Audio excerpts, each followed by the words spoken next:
What's going on, guys? We're being into another online gameplay, and look at his stats and his record and everything. Rewind that back to the beginning of the video and pause it, and just look at that. It's, the kind of player that you face a lot in 2K. He threw up a lot of threes.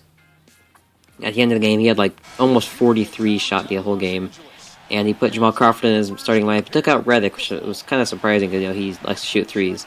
But he played almost every game of NBA 2K14 so far online with the Clippers. I don't know why people do that. It doesn't seem very fun just to play with one team, which is why I'm doing this series, where I'm just playing with a random team, and eventually I do every team. But what I'm going to do is do it based on division standings last year. Now, this is my second episode online. As you see, Stucky goes in with the dunk. But this is my second episode online. So, my first one I did Cleveland, who came in last in the Central Division. So now I am doing Detroit, who came in second to last in the Detroit Division, in the Central Division. And I'll do Milwaukee next game, and then Chicago, and then Indiana the last. And then I'll go to the Atlantic Conference and do bottom up, and Southeast Conference bottom up, and the same thing with the Western Conference. That sounds pretty good. That'll be a fun series. I already have a gameplay, obviously with Cleveland and Detroit. I have one with Indiana. I haven't played with Chicago yet. I'll have to get one of those. But for some of the other divisions, I have about 8 recorded right now. Just kind of playing random teams. But eventually I get to every team. But you see this right here. This is the kind of player he was. For some reason, instead of getting an easy layup, he decides to pass it to Jared Dudley, I think. And he ends up passing it out of bounds. He passed it and he shot an air ball and everything. But this game was pretty easy. To be honest, the final score it ends up being by a big margin, as you can see. I'm not going to spoil too many things, because there's a couple of really cool plays in this gameplay. And I didn't realize, I forgot that Brandon Jennings is no longer on the Bucks. I think it was Brandon Knight traded for Brandon Jennings between the Bucks and Pistons. And so who knows, in real life, maybe the Detroit will be a playoff team. I don't know. In the Central Division, it can be interesting, because Indiana is a playoff team, and Chicago is definitely a playoff team. We both know that, but Cleveland could sneak into an 8th seed, and so could Detroit with the roster changes that Detroit's going through. I'm not saying it's guaranteed. They have a small chance to. They definitely have a lot better team. You see right here, after I tip that pass out of bounds, I notice at the last second I see the announcer, I think, says J.J. Redick comes in. So I know he's going to pass to J.J. Redick, because that's what everyone does. So I user control this guy and then steal the pass. Because basically, the tips and tricks, alright, if you play the Clippers anytime, you see J.J. Redick in the game, just manually control Redick. Don't even, just no matter who, don't ever play on ball. Just always guard Redick. And right here, look at that stupid pass cheese. Whenever I try to do that, it was always a terrible pass. But you see Dudley misses the shot, but instead of grabbing the rebound, Villanueva just sits there and looks at it. And Griffin dives out of bounds, but luckily he misses it. And I was thinking about not shooting this, but I decided to with Billups.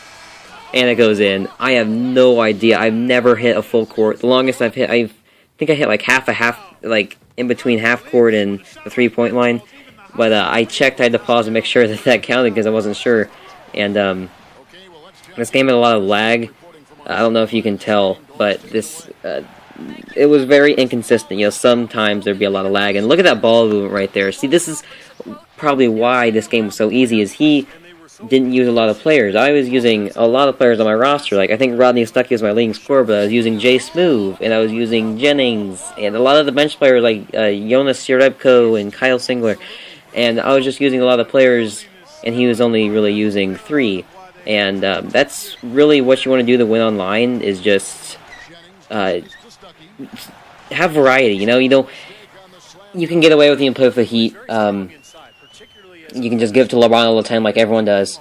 And you see Heat lobs are right here. I was kind of angry at that. But I'll have to get revenge on them. But, people that pick the Heat all the time, they just use LeBron. And you see I wanted to cheese him back, so I got a free layup with Jennings. But you can usually get away with the Heat with just using one player, because the people cheesing with LeBron. But really, just use your whole team. Use your bench. And that's really how... It's not very hard to win online, as long as you play off ball in the 3-point shooters, because people love to shoot threes online.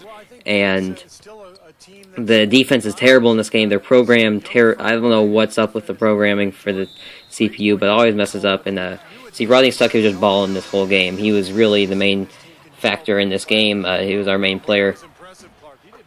And it was really good having Rodney Stuckey.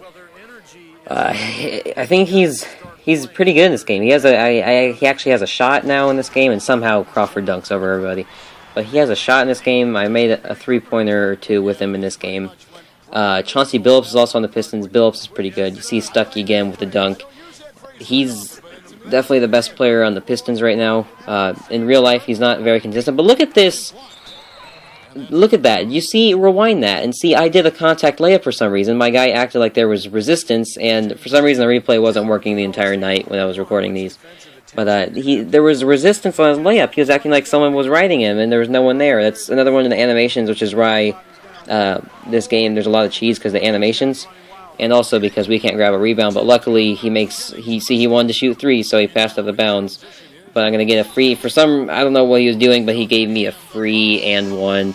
Brandon Jennings. I think Detroit probably got the better end of the trade between Jennings and Knight. You see, we're coming up late in the third quarter, and right here, I was just messing around, and for some reason, he just did the layup instead of dunking. I was just trying to mess around with Jason, who was trying to get him to dunk. He only dunked once, I think, but right here, I just started. I didn't mean to do that. I don't know what I pressed. I don't think I meant to, but this is him that actually called that replay. You can rewind and look at the gamer tag at the top. That's not me.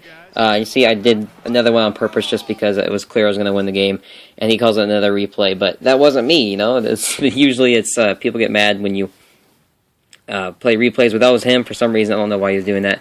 But you see, he chucks up another three at the end, and we win by, 32 points. So I hope you guys enjoyed this video of NBA 2K14 Online. If you did, leave a like, maybe a comment, and subscribe. As always, I'll see you guys in my next video with Milwaukee Online. Thanks for watching, guys. I'll see you later.